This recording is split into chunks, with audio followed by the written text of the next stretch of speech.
আরেকটি ছোট্ট একটি ব্লগ লুচি নিয়ে ব্লগ। তো যদিও সাইজটা একটু বড় বড়, আমার শাশুড়ি মা এটা বানাচ্ছে লুচিটা।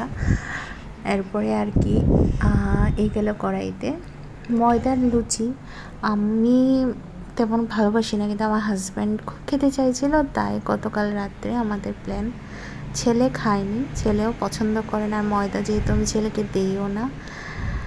তো আমার কাছে ওই ছাঁকনিগুলি নেই, তাই সবাই ভাববে আরে লুচি এটা দিয়ে কেন করছে। বাট দেখো কত সুন্দর করে ফুলেছে, খুব খুব সুন্দর করে। খুব ভালো লাগে যখন লুচি যখন ফুলে ওঠে না বাবা।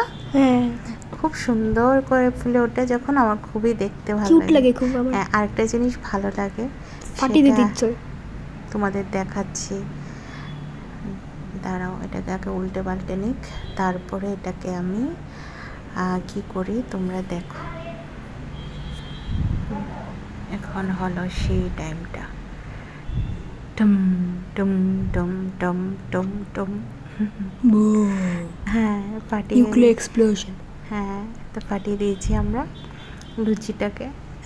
এরপরে এই হলো সেগুলি। অ্যাকচুয়ালি আমরা একটু আগে থেকে বানাচ্ছিলাম, তাই লুচিগুলি একটু মানে ইসে গেছিলো, মানে বেরিয়ে গেছিলো, এটা একটু চুপসে গেছিলো।